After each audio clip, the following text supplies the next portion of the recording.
Hello and welcome. My name is Evgeny Rusakov and you're watching TVP World, interview from Vilnius. On the night of 13th of June, Israel attacked Iran, claiming that the Ayatollah's regime had come unprecedentedly close to developing nuclear weapons. According to Israel's officials, this operation against Iran was a pre-emptive strike in order to destroy an existential threat. To discuss this really complicated issue, we are joined today by the political scientist at Vytautas Magnus University, Šarūnas Liekis. Šarūnas, thank you for joining us today, sir. Glad to see you. Thank you for inviting.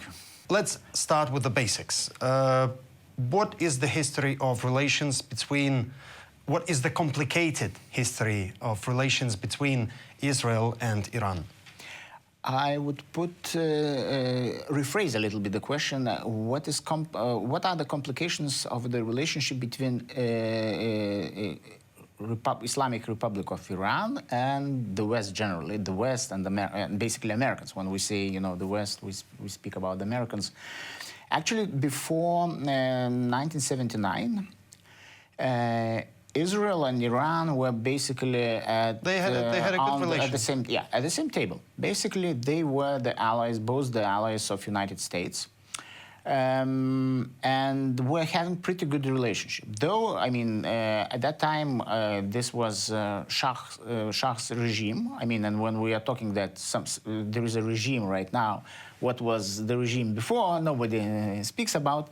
But the regime was, absolutist monarchy. And the monarchy which was pursuing the path of modernization and actually being in the sphere of influence of United States.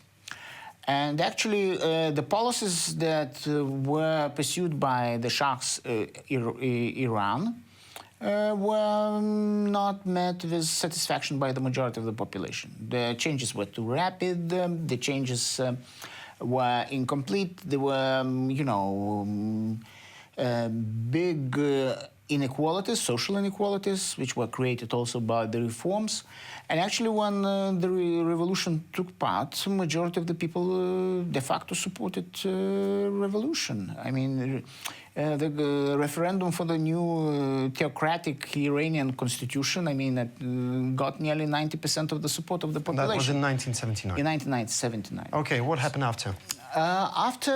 We have a complicated story because the balance of power in the Middle East had changed because Iran dropped out of the American influence of sphere. And actually what we got Soviet invasion of Afghanistan. This was in part caused by the Iranian events because the Soviets saw that Americans are losing influence in the Middle East. And pivot to Middle East. Okay. So because of that, they basically strengthen their influence and presence in Iran. And here starts the story. Coming back to, again, Israel and Iran, how big is their role in the Middle East region, and what kind of relations do both have with Arab states? Israel has very complicated relationship with the majority of the Arab countries. It was born in the conflict with the Arab world as a country, and it's just a spot all surrounded by Arab countries. Exactly, and so they have very complicated relationship with the Arab countries. And they were positioning themselves as a kind of Western presence in the Middle East, and the place on which let's say Western world, quote unquote, and Americans at large, can rely in their policies towards Middle East.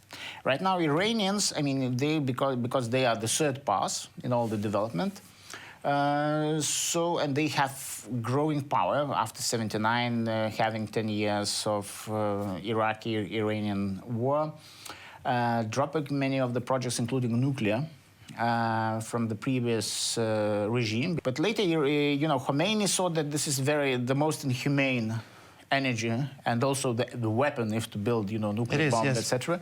And it is, we understand that it is. So they thought, that this is very inhumane, and they dropped research and basically neglected the whole field. So Iranians have also very complicated historical relationship with the surrounding Arab countries, as well as with the Turks, with Turkey. Former Ottoman Empire. They were the competitors in the region for a long time. So they have a history of hostility for many centuries. Centuries, that's right. Okay, again, coming back to those Western and not just Western presence in that region. How would you describe USA, Russia and Europe's role in this conflict between Iran and Israel?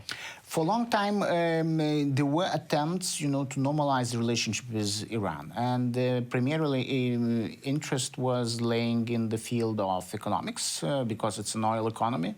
It's important part of the potential supply for the whole world of gas and oil.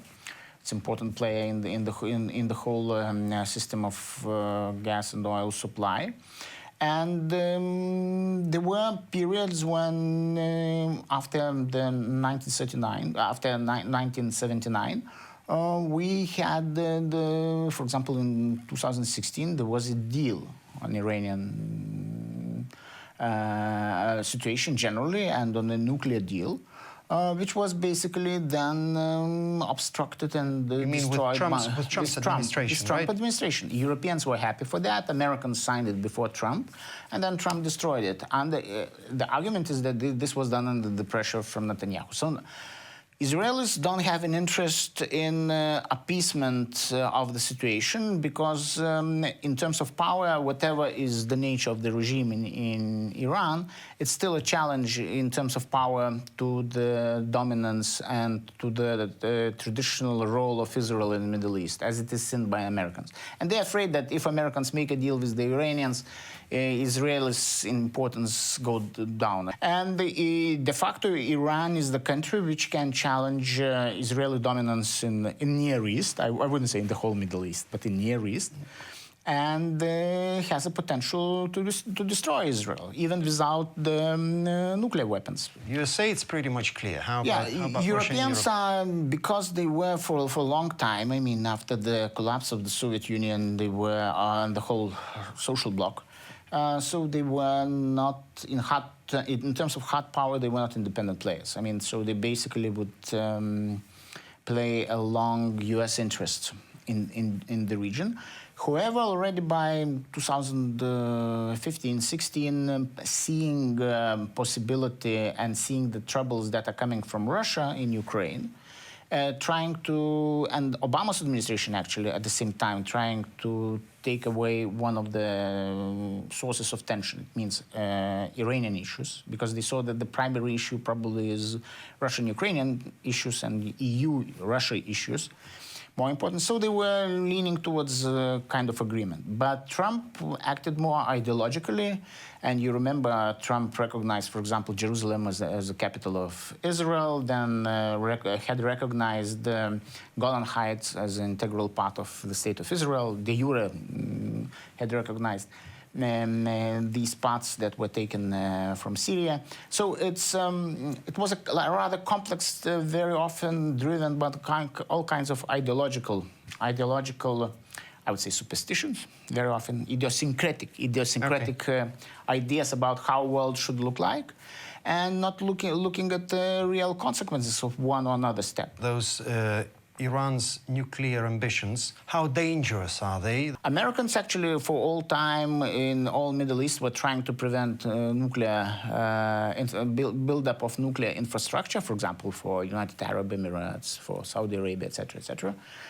Saying that, I mean, if you go nuclear, somebody else will go nuclear, and they understand that they cannot intervene, for example, with the Saudis, and the Saudis will build their own bomb eventually if they want. So in a sense, they were trying not to provoke the Iranians, but at the same time, Iranians using primarily Russian technologies, Chinese technologies, primarily Russian technologies, were building their infrastructure. And we are forgetting Israel, that Israel is a nuclear power. not only for the civil use. I mean, they have nuclear power stations, but they de facto developed, nuclear weapons beyond the legal structure, international legal structure, which allows to build weapons. And we have other states. We have Pakistan recently developed. We have India. We have small rocket men, as Trump was calling, our friend Kim, as many say. North Korea, that's North right. Korea. And so what? I mean, they got the nuclear weapons, okay? It won't be, the proliferation is going on. If the big states decide to have it, they have it. But it does not mean that, automatically everybody is running to use them, because it's another level of escalation. So there are all kinds of complicated issues related to possessing, nuclear weapons. But the very discussion right now, which we have, that the state of Israel has nuclear weapons, and this is kind of taken away from the table. Nobody talks about it, nobody remembers it. And then, everybody concentrates on the potential to build nuclear weapons by Iran. I think it's a little bit kind of double standards and uneven treatment of the potential possibilities and opportunities for the region. I'm not saying that, necessarily, everybody should develop, nuclear weapons, but this is... the present situation creates all kinds of precedents. Okay, my last question. So again, when we're mentioning all those nuclear bombs, that's actually normal. That many people around the world, when they hear about nuclear threat and everything like that, they literally get nervous, right? So many people around the world have certain concerns that this conflict between Iran and Israel could grow into something bigger, like nuclear, I don't know, confrontation or something like that. So, briefly, how real is this? Eventually, I mean, we can have unforeseen levels of escalation, which would threaten, for example, existence of one another state. For example, Israel, the state of Israel, if it sees, that, they're at the brink of collapse, and they might use, for example, nuclear weapons they have in possession. For example, also, it's not excluded that, for example, if Americans join Israeli side to support Israelis, and Israelis are not doing well in this conflict, as we see, from the very beginning. For example, just theoretically, for example, Iranians think one of the U.S. Big ships are, for example,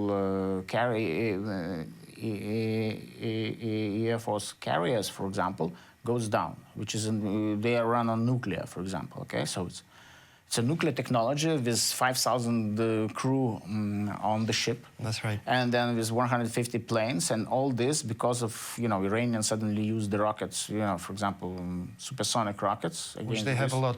They have a lot, so they think this kind of ship, and this is also nuclear technology and nuclear means of, and potentially they can carry nuclear weapons, so we can have all kinds of complications where Americans decide to use nuclear weapons against the Iranians, because the chance hopefully not. I hope, but in terms of what are the feasible scenarios? Can you occupy the country of 92 million, physically, and to make regime change what they were claiming? I mean, for example, Netanyahu was saying this is a big issue. I mean, it's like how, keeping in mind that previously it did not work in most of his Middle East.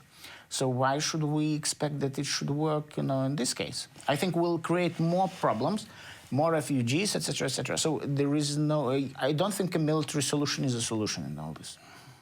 Well, I guess that anyway, the complicated issue will probably not get any better in the nearest time, but let's hope for the best. Šarūnas, thank you for joining us today, sir, and really hope to see you again in our studio. Thank you very much for inviting. Thank you. And I would like to remind our viewers that our guest for today was a political scientist at Vytautas Magnus University, Šarūnas Liekis. You're watching TVP World. Stay with us.